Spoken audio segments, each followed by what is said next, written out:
जब भी ये थॉट आता है ना इमोशनल सपोर्ट, तो मेरे दिमाग में आता है इमोशनल सपोर्ट तो सिर्फ लड़कियों के लिए होता होगा, या ये सिर्फ फीमेल के लिए रिजर्व है।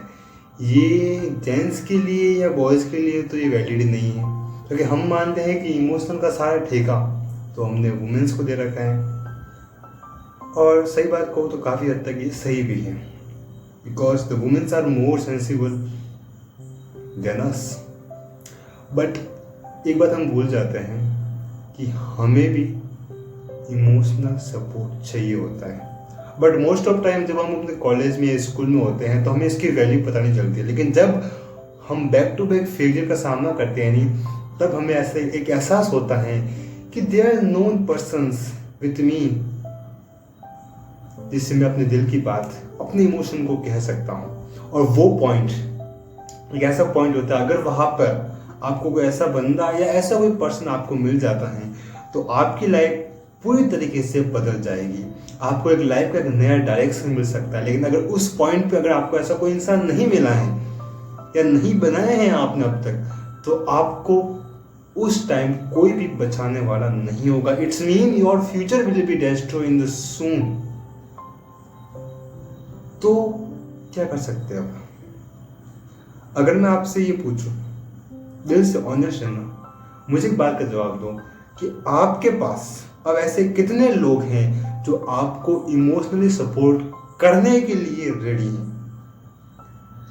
फैमिली में अपने मम्मी पापा को छोड़ के, क्योंकि बहुत बातें होती हैं जो आप उनके साथ शेयर नहीं कर सकते। तो उन दोनों के अलावा कोई ऐसा आपके है? अगर है तो उसकी केयर करो, उसके साथ ज़्यादा टाइम स्पेंड करो।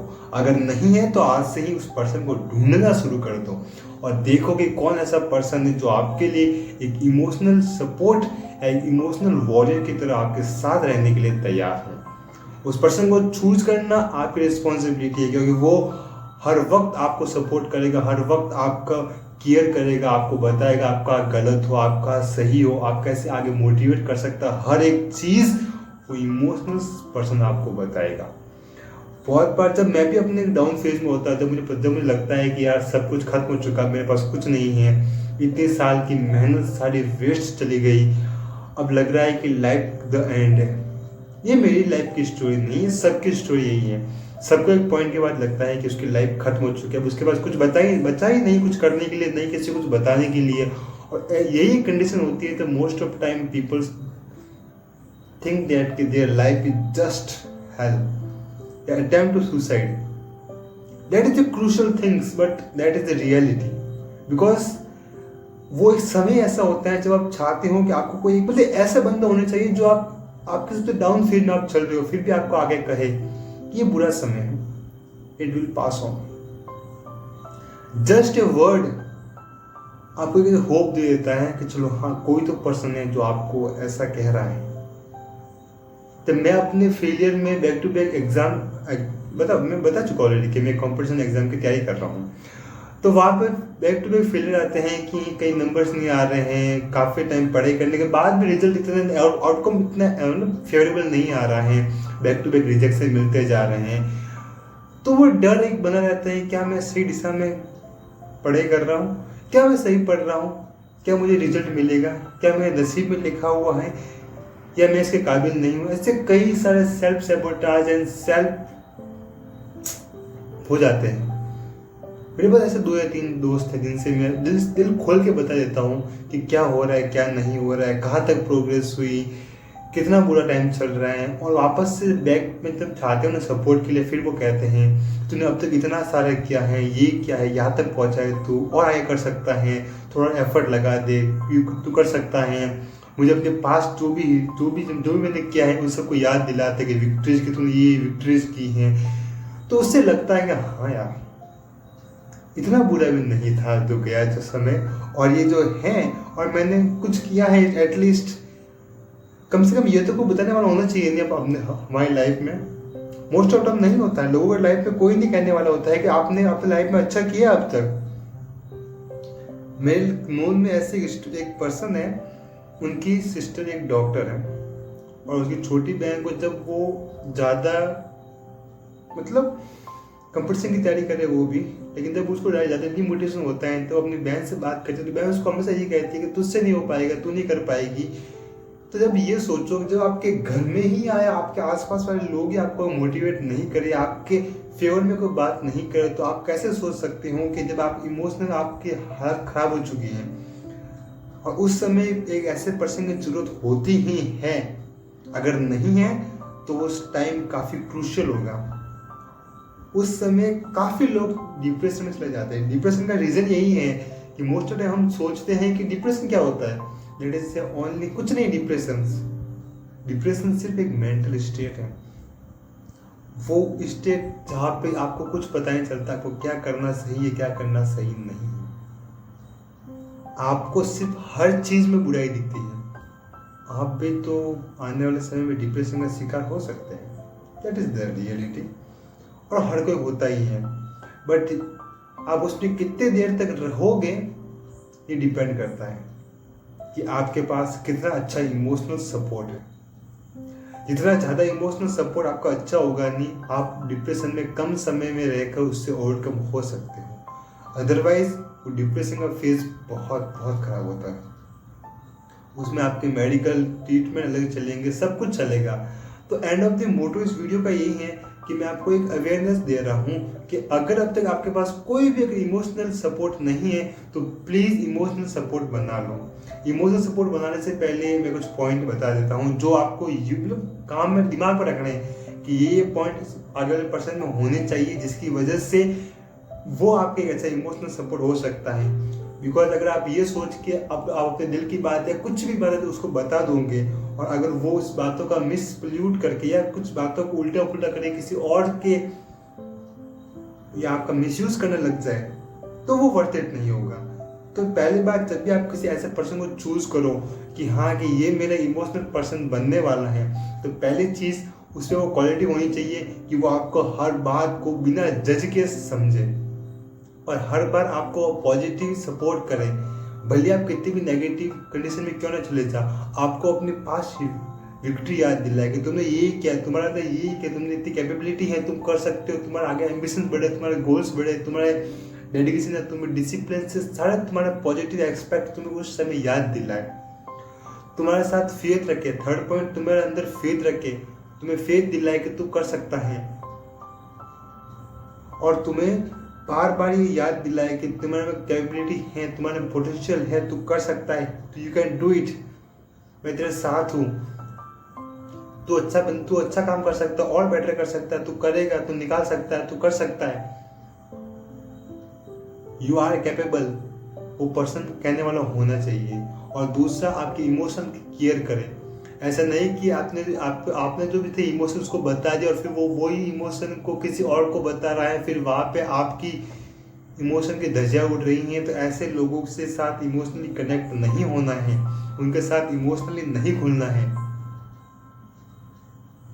फोर्थ पॉइंट आप ले सकते हो कि ऐसा पर्सन चूज करो जो आपके लिए अपने से बेटर आपको रखे, पहले आपको रखे, आपके हर एक बात को समझे, हर एक बात को सुने बिना जजमेंट के लिए। जो मैंने पहले कह चुका हूँ कि बिना जजमेंट के आपको सुनना चाहिए। भले आप गलत हो फिर भी आपको सुने और फिर आपको गाइड करे। मेन चीज़ आपको गाइड करे कि आप सही रास्ते पे हो या नहीं हो। वो आपको हर वक्त याद दिलाए कि नहीं तू अब गलत सोच रहा है, ऐसा नहीं, ऐसा कर, इससे रिजल्ट और बेटर आएंगे। वो तुम्हें गाइड करने वाला होना चाहिए, और गाइड सिर्फ थ्योरेटिकल नहीं बल्कि प्रैक्टिकल, कि उसके जो भी वो बता रहा है एक्चुअली वो रियल लाइफ में एप्लीकेबल हो। ऐसा नहीं उसने कुछ भी कह दिया उठ पटांग और तुम मानने लग गए, उसको लाइफ में अप्लाई कर रहे हो, फिर रिजल्ट कुछ आ ही नहीं रहा है। रिजल्ट आने चाहिए और ऐसे प्रैक्टिकल सॉल्यूशन उससे मांगो, बताए वो खुद, नहीं हो तो आपके साथ ब्रेन स्टॉर्मिंग करे, क्या क्या हो सकता है, पॉसिबिलिटी निकालने की कोशिश करें। अगर ऐसा कोई पर्सन है आपके लाइफ में, ऐसा कोई ढूंढ पाते हो तो उनके साथ में ज़्यादा टाइम स्पेंड करो। जब आपका बुरा टाइम चल रहा होगा नहीं तब आप उससे बात करो, उससे बताओ कि ये चल रहा है, इतना डाउन फेज हो रहा है। और एक बात याद रखना कि अच्छी कहावत है कि दुख बांटने से कम होता है, लेकिन बस याद ये रखना कि दुख किसके साथ बांट रहे हो ज़्यादा इम्पोर्टेंट है। ऐसा नहीं हो कि दुख तो हर किसी के साथ बांट रहे हो फिर लोग उस पर नमक छिड़क रहे हैं, ये काम मत करना। ध्यान से जिसके साथ में भी दुख शेयर करो, याद रखो दिमाग में कि मैं इसके साथ बता रहा हूँ, उसका मतलब ये इस चीज़ का कभी गलत इस्तेमाल नहीं कर सकता, ये मेरे इमोशन का कभी ब्लैकमेल नहीं करेगा, ये एक जेन्युइन बंदा है, तो उसके साथ करो।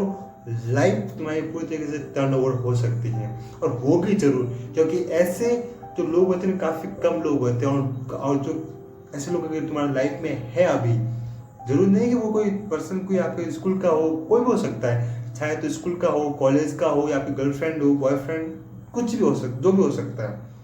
मेरे केस में मेरा बेस्ट फ्रेंड और एक गर्लफ्रेंड है, तो वो उनके साथ में जो भी प्रॉब्लम होती है कि ये डाउन फील चल रहा है, इतना बुरा लग रहा है, सारी बातें बता देता हूँ उनको मैं। फिर वो अपने जेन्युइन रीज़न बताते हैं कि ये हुआ। मतलब most of time emotionally support में ये चाहिए होता है कि आपके अंदर जो भी इमोशन है वो एटलीस्ट बाहर निकलना चाहिए। You don't want to suppress, you want to exploit it, you want to express is, but most of time हम अपने थॉट्स को एक्सप्लेन या एक्सप्रेस नहीं कर पाते, वो अंदर अंदर घुट जाते हैं। कहते हैं नहीं, आप कोई चीज़ को दबाओगे तो कहीं ना कहीं तो वो फूटेगा, और जब वो फूटेगा तो ऐसे जगह फूटेगा जहाँ तुम्हारी अक्ल काम नहीं करेगी। ज़्यादा टेक्निकल टर्म में जा रहा हूँ, पर ठीक है। इमोशन को ज़्यादा दबाने की जरूरत नहीं है, उसको मतलब किसी के साथ में बता दो। अब वर्स्ट के सिनेरियो उसको मैं लेके चल रहा हूँ, कंसिडर कर रहा हूँ कि वर्स्ट के सिनेरियो तुम्हारे साथ में कोई नहीं है, तुमने देखा अपने आसपास में कोई आपको ऐसा जेन्युइन बंदा या बंदी नहीं मिल रही जिसके साथ में आप अपने दिल की बातें या अपने इमोशन को शेयर कर सकते हो।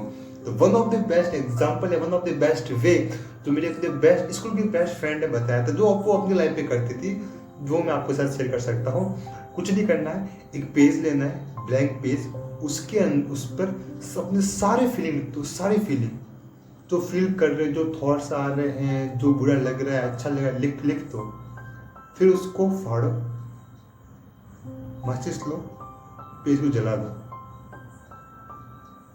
इट्स वर्क, ये काम करता है।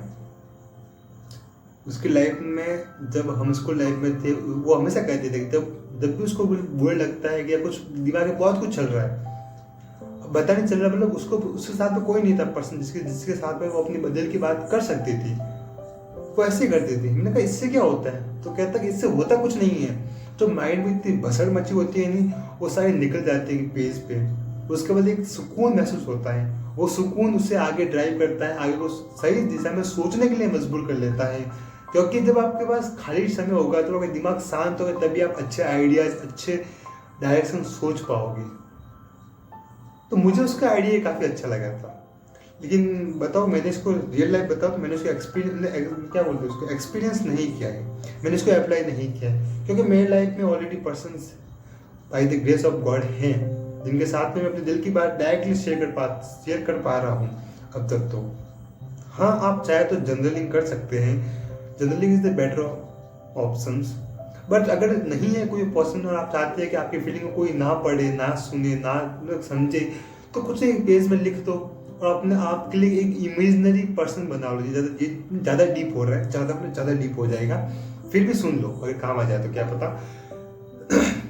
सपोज करो, आप मानो कि आपके पास में ऐसा पर्सन खड़ा है जो आपकी हर बात सुनने के लिए तैयार है, वो सिर्फ इमेजिनरी है, वो रियल लाइफ में एग्जिस्ट नहीं करता है।